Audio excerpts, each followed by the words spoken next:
And this is what it says in Genesis 18:16. It says, when the men got up to leave. Now, check this out. These are three supernatural beings that look like regular guys. You never know who shows up to your house. You know, you better treat them well. Because they may be like these angels. And these guys were angels. One of them was a manifestation of Jehovah God. Abraham didn't know that. He was just being a nice guy. But then he found out these are supernatural beings. They're in a mission for God. Powerful thing. You never know. He might show up as a bum one day in your house. So we always have to be like hospitable, because you never know when it's an angel. When the men got up to leave, they looked down towards Sodom, and Abraham walked along with them to see them on their way. Then the Lord said, this is a conversation with God. This is a devotional time. Walking with God, hearing God, talking to God. Funny feeling good. Then the Lord said, shall I hide from Abraham what I'm about to do? Abraham will surely become a great and powerful nation, and all nations on earth will be blessed through him. For I have chosen him so that he will direct his children and his household after him to keep the way of the Lord by doing what is right and just, so that the Lord will bring about for Abraham what he has promised him. Then the Lord said to Abraham, the outcry against Sodom and Gomorrah is so great and their sins so grievous that I will go down and see if what they have done is as bad as the outcry that has reached me. If not, I will know. This passage tells us how we people of faith, respond to the sin cities of this world. And the catchword here is outcry. People of faith begin to have a sensitivity to a certain outcry, and we cry out. There's a crying out to God. Now, there's two crying outs to God in this passage that we as believers and people that are following Jesus, we have to develop an ear for this cry. We have to get in tune with this cry that's happening right now all over the world. Right now it's taking place in Sydney. Right now it's taking place in the Dominican Republic. Right now it's all over the place. In Iraq, this outcry is going really heavy to the throne of God.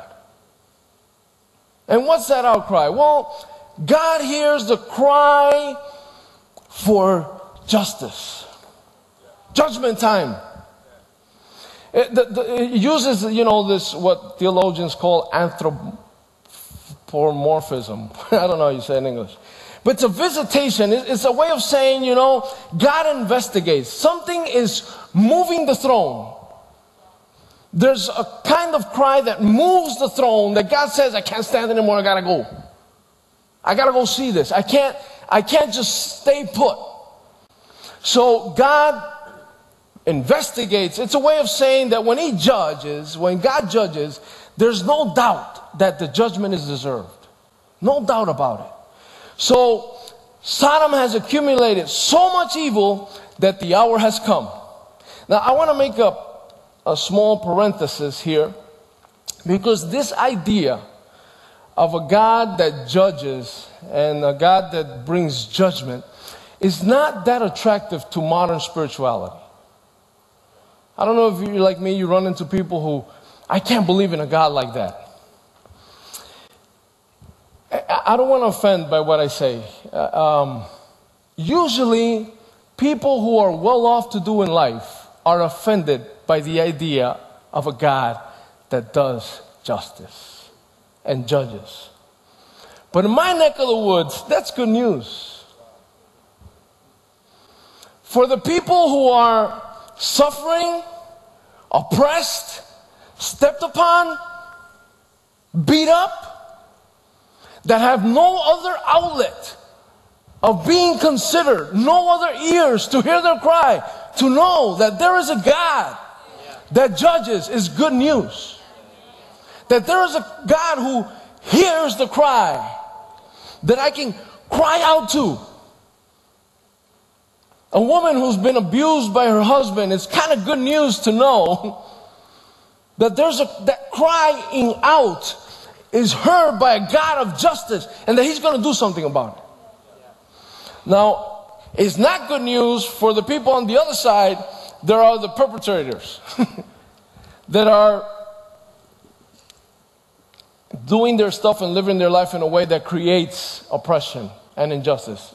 Of course, modern spirituality is designed to put those kinds of people at ease, but not the God of the Bible. You cannot read the Bible and not conclude that the God that is revealed there is a God of justice and that He judges. If that were not true, we are left in the dark. We are left with no hope. See, there's only two options if God is not a God who judges. And I want to take time for this because we Christians engage with this cry out for judgment and for justice. We have our ears tuned out to that. And I'll explain that a little bit. But see, if there isn't a God who judges, we have only two options. Especially those who live under oppression and injustice and suffering. They have two options. One is the violent option. How many of you saw the movie, I think it was Johnny Q with Denzel Washington? Remember that? Remember, did you get into the frustration of the injustice that was taking place? And he tried all he can, but there was no justice for the African American. There's no justice for the poor. What did he do? Didn't you side with him when he took that gun in his hand? Man, I was like, yeah, man, you waited so long. That's time, man. You operate my son. I'll blow your head out. And we all felt, didn't we, sympathy with this guy. Because suddenly the movie is very well done and it gets you into the shoes of those who are suffering and unheard. And suddenly the violent option becomes a viable option. Now you can understand, not justify, but understand the violent reaction of people who are constantly being bombed at. Get in their shoes. See, if there's not a God of justice, I have a list of people that I would want to visit and tell them, listen, man, I found out that God doesn't judge. So I'm going to do it. And you remember? Do you remember? Come on. That option for me becomes kind of attractive, really, when you take the judgment out of the God equation. But thank God that I can even love my enemy. That I can even bless those who oppress me. Because I know that I can call out to God and He knows how to take care of oppression and injustice and all that kind of stuff. He knows how to do it. He knows how to turn their hearts around. So they can say, I don't know how to do that. I have no clue on how to change my enemy. God does.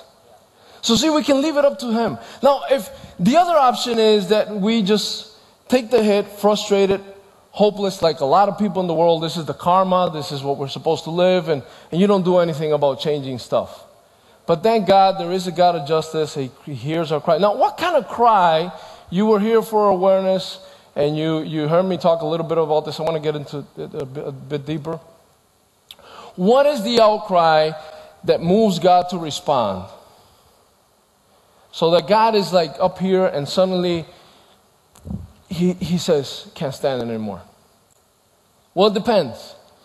If you're a right-wing conservative, I don't know if I'm on the right side here, because you're like in the opposite side of the world, and conservatives are liberals, and liberals are conservatives. I don't understand, but you get the idea. You're a right-wing, religious right, conservative, evangelical.